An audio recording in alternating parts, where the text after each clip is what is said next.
Hello everyone. Welcome to the 9th Arise and Shine World University Student Bible Webinar.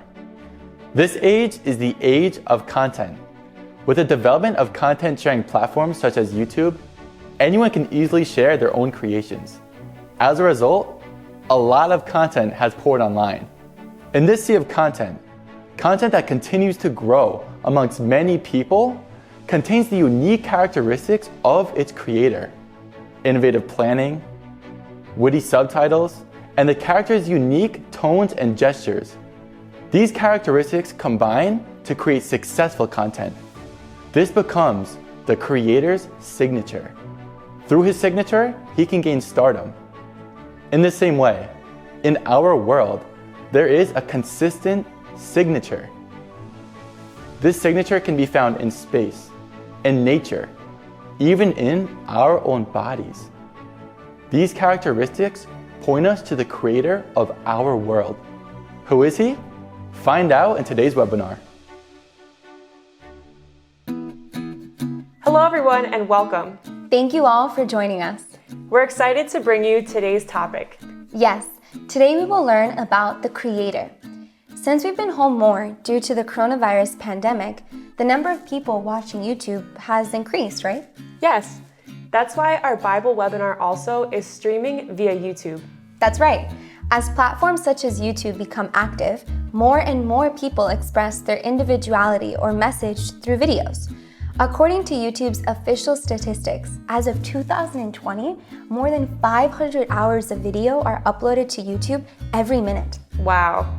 It can be said that the human nature to express oneself is being expressed through YouTube. You're right. In fact, creators express their thoughts and feelings not only through video, but also through much more diverse media, such as writing, photos, and drawings. You can discover the unique characteristics of the creator from their creations. This is especially noticeable in works of art. Do you know this piece of artwork? Of course. Isn't that Leonardo da Vinci's Mona Lisa? Yes, it is. If you look at this painting, you can see that Da Vinci has a certain style through the use of color, facial expressions, and the background. It's his own characteristic. This next painting is called Card Player. Do you think this piece was created by Da Vinci? No, they have different styles and completely different patterns. That's correct. This is a painting by Pablo Picasso. Picasso's paintings have an abstract style. It's a different style and pattern from that of Da Vinci. Then this last painting is called Starry Night. Now, does this look like a Da Vinci or Picasso artwork? This one looks like it was painted by a completely different artist. You're absolutely right. This is Van Gogh's work. If you look closely, you will find that it has its own pattern. Van Gogh is known for using swirls in his background, which is created by using an effect with a tube of paint and smearing it onto the canvas. Each artist has his or her own unique way of expressing the world. That's right. These are the signatures of the aforementioned painters. Anyone who appreciates a work of art can quickly tell who made it by looking at the signature in the painting. So, other than the paintings we've seen so far, what about the world? Who created the universe, the earth, and life of all? Just as the style and characteristics of a painting tell us who its creator is, the unique features of the world can tell us who its creator is. The Bible lets us know this in Romans chapter 1, verse 19. Romans chapter 1, verse 19. For since the creation of the world, God's invisible qualities, his eternal power and divine nature, have been clearly seen, being understood from what has been made, so that men are without excuse. These verses mean the Creator's power and divine nature will be clearly shown in this world. It means you can discover God's own signature. So in what part of the world can we find the signature of the Creator? Let's find out. Here are 4 pictures: a galaxy, plant leaves, a human face, and DNA.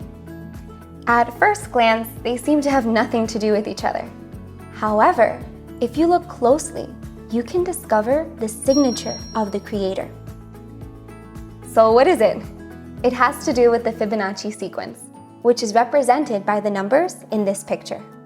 The Fibonacci sequence is a mathematical rule found in nature. It is a sequence that continues infinitely and is arranged by adding the previous 2 numbers. For example, 0 plus 1 equals 1, 1 plus 1 equals 2, 1 plus 2 equals 3, and so on. What we need to note is the relationship that exists between the numbers in this sequence. This is what's called the golden ratio or the divine ratio, and has an approximate value of 1.618. In mathematical terms, this number is called phi. Additionally, if you draw squares in the Fibonacci sequence and connect the corners with an arc, you will create what's called the Fibonacci Spiral. In this figure, the sides of each square have values of the Fibonacci sequence. You can draw a Fibonacci spiral by drawing an arc between the squares.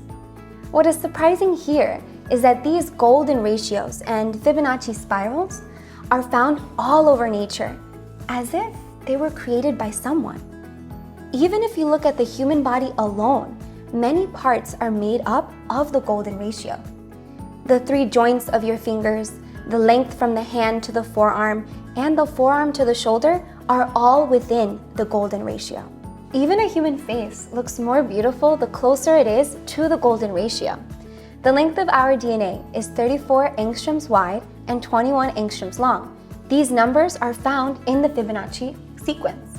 Wow, that's amazing. It's not only the human body, but it's also nature. If you look how the seeds of a pine cone grow, there are 8 spirals in a clockwise direction and 13 spirals in a counterclockwise direction. And these numbers too are found in the Fibonacci sequence. As sunflower seeds also grow spirally in the numbers of the Fibonacci sequence, pineapples are the same as well. But let's broaden our perspective a little bit. Natural phenomena such as hurricanes also form Fibonacci spirals.